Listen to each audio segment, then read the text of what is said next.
오늘 114 말씀은 출애굽기 10장에서부터 12장까지 함께 합니다. 어제에 이어서 이제 또 재앙이 시작되었습니다. 재앙이 메뚜기 재앙이 있습니다. 그 소설 펄벅 소설의 대지에 보면 그 메뚜기 수백만 마리가 이렇게 나타나서 거의 모든 황토를 그냥 다 쓸어버리는 그런 장면이 나옵니다. 어쩌면 그 앞에 있었던 우박의 피해로 인하여서 삼과 보리가 피해를 입어서 먹을 것이 반으로 줄었다고 애굽 땅에 그런다고 한다면 남은 밀과 쌀보리가 이 메뚜기 떼로 인하여서 거의 초토화되는 장면을 볼 수 있습니다. 저는 농사를 지어보지 않아서 잘 모르겠지만 아무튼 여러 가지의 그런 황충이나 메뚜기 떼들이 오는 그런 피해를 많은 농민들이 많이 어려워하고 힘들어하는 그런 이야기를 저는 들어본 적이 있습니다. 요엘서에도 보면 메뚜기 같은 그런 그 떼들이 나타나서 그 농토를 다 쓸어버리는 그 심판의 완벽한 심판의 상징적인 메시지로 메뚜기 떼를 말하는 것처럼 남은 곡식을 완전히 애굽 땅에 메뚜기 떼로 나타나서 심판을 말씀하고 있는 부분을 본다면 애굽은 하나님으로 인하여서 불순종으로 인하여서 하나님으로 인해서 너희들이 완벽한 심판을 가져올 것이다 라고 말씀을 하고 있습니다. 그리고 9번째가 흑암의 재앙입니다. 그들이 섬기고 있는 최고의 신, 태양신, 이거는 아마 애굽 나라만이 섬기고 있는 것은 아닙니다. 그 근동 지역에 많은 사람들이 태양이 주는 어떤 신비로움과 또 많은 어떤 능력으로 인하여서 태양신을 섬깁니다. 그 이집트는 1년 내내 비가 거의 오지 않습니다. 거의 이글거리는 태양 속에서 비록 덥고 그러지만 또 태양으로 인하여서 많은 유익을 누리고 있는 나라 중에 하나입니다. 피라미드, 스핑크스 이런 것들을 만들면서 그들이 예를 들면 그 미라라는 그 왕의 시신을 만들 때 그 각도의 보니까 각도의 그 시신의 각도가 태양을 딱 들어가게 삐죽한 이렇게 피라미드에 이렇게 각도를 재서 한다고 합니다.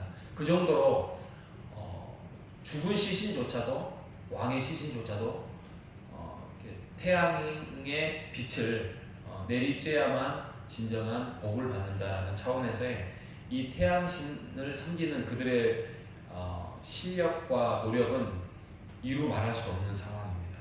그런데 태양이 가리워졌습니다. 그런 태양을 가리웠던 여호와 하나님입니다. 그 말은 태양도 하나님이 수만 가지에 만드신 피조물에 불과하다, 신이 될 수 없다라는 것을 알리고 있는 것입니다. 마지막 경고 왔습니다. 11장에 가면 마지막 경고가 장자의 죽음입니다. 이 장자의 죽음은 단순히 그냥 우리의 가족 중에 장자가 죽었다, 이것조차도 충격적이지만 이집트 나라에서는 뭐니 해도 태양이 어쩌고 나일강이 어떻고 최고의 신으로 여기지만 이들이 최고의 신으로 여기는 것은 그래도 왕입니다. 왕이 신입니다. 왕은 죽지 않기 때문에 죽었다고 하더라도 그 시신을 다시 부활할 것이다 라는 걸 믿고 그런 데다가 묻지 않겠습니까? 피라미드 같은 데다가. 그럼 최고의 신입니다. 왕이. 그러면 왕의 아들은 그 신의 아들이죠. 그죠? 신의 아들. 죽지 않을 것이다 라는, 우리를 영원히 다스릴 것이다 라는 신의 아들이죠. 그런데 이 신의 아들이, 어린아이가, 젊은 청년이 죽음을 맞이한 겁니다. 병으로 죽는 것도 아니고 나이가 들어서 죽는 것도 아니고 그냥 어떤 하나님이라는 분으로 인하여서 죽음을 맞이하는 거죠. 그렇다고 하면 왕이 신이 아니네? 이렇게 생각을 할 수 있을 정도의 충격을 두 손 두 발 다 들죠. 아들의 죽음도 충격적인데 모든 장자의, 동물이든 또 집안이든 모든 장자의 죽음이 맞이하게 된 사건은 거의 모든 것들을 내려놓게 한 이집트의 자포자기입니다. 아니나 다를까 그것을 다 이제 포기하고 모세가 이끌고 이스라엘 백성들을 가게 되는 사건이 됩니다. 그런데 산 사람들이 있습니다. 그건 바로 문설주에 양의 피를 바르는 자, 그 집안은 살게 됩니다. 그거에 대한 하나님께서 방법을 제시했습니다.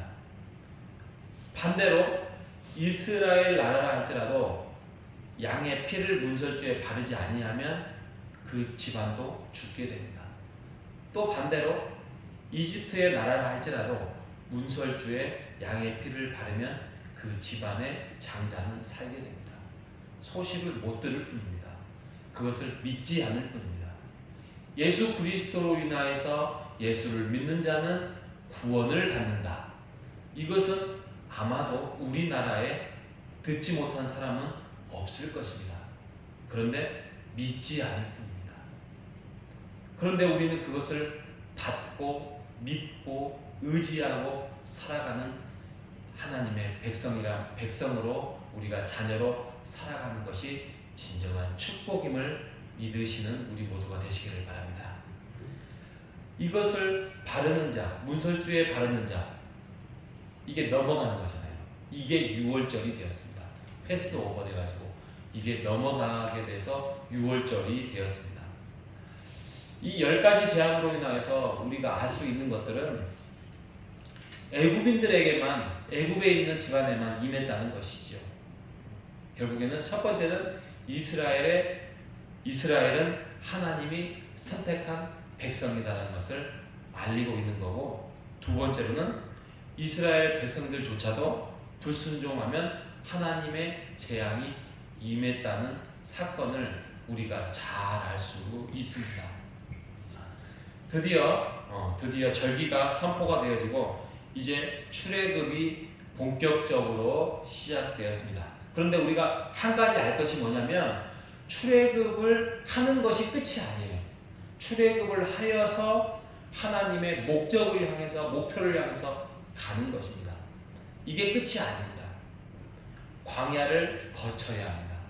광야에서 풀 한 폭이 없는 사막에서 이제 하나님의 손길 속에서 하나님의 능력, 하나님의 신비를 맛보는 과정을 40년을 하게 됩니다. 만나를 만날 것이고 또 반석에서 물을 만날 것이고 먼저는 홍해를 만날 것입니다. 이것이 하나님의 능력과 하나님의 은혜 속에서 살아갈 수 있는 방법입니다. 이 땅에서 우리가 예수 그리스도로 인해서 구원함을 받았습니다. 야, 나도 구원을 받았다. 나는 이제는 죽으면 천국 간다. 아닙니다. 이게 끝이 아닙니다. 구원에서 흑암에서 건져냈습니다. 이제 그리스도 복음을 위하여서 우리가 살아가는 것입니다. 이 땅에서 광야의 길을 이스라엘 백성들이 걸어가는 것처럼 우리가 이 땅에서 예배의 자리, 하나님을 섬기는 자리, 하나님의 복음을 선포한 자리로 우리가 뚜벅뚜벅 그 걸음을 걸어가야 하는 것이 하나님의 자녀입니다. 여러분, 그 길을 힘들어하지 마시고 감격으로 걸어가시는 금년 한 해가 되시기를 바랍니다. 이것이 성화의 구원의 길입니다. 칭의의 구원이 있었다고 하면 성화의 구원이 있는 것입니다. 이것이 분리되지 않습니다. 칭의를 받은 사람이 성화의 길을 안 갈 수가 없어요. 출애굽에서 나왔는데 어찌 광야의 길을 들어가지 않겠다는 것입니까? 이것은 있을 수 없습니다. 하지만 하나님께서 혼자 내버려 두지 아니하시고 우리를 정말 수만 가지의 기적 속에서 우리를 이끌어 가실 것입니다. 그 길을 걸어가면서 기쁨과 환희와 환호 속에서 신앙의 삶을 감격하는 오늘 하루가 되시기를 주님의 이름으로 축복합니다. 하나님 감사합니다. 출애굽한 백성들이 10가지 재앙을 만났음에도 불구하고 구원함을 받았고 모세를 따라서 유월절을 지키고 이제는 광야의 길을 걸어가고자 합니다. 그러면서 수많은 만나와 홍해와 반석의 물과 메추라기를 만납니다. 신비입니다. 하나님의 능력임을 맛봅니다.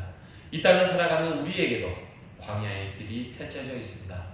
그 광야의 길을 걸어갈 때에 하나님께서 우리를 붙드시고 인도하시고 돌보시고 구원을 베풀어 주시옵소서. 우리가 지칠 때에 지치지 않게 하시고 목마를 때에 하나님께서 신비의 물을 허락하여 주시옵소서. 함께 걸어가는 우리 호산나 가족들 하나님께서 함께 묶어내서 하나님께서 은혜의 길을 영광의 길을 걸어가는 우리의 호산나 가족들이 될 수 있도록 인도하여 주시옵소서. 살아계신 예수님의 이름으로 기도합니다. 아멘.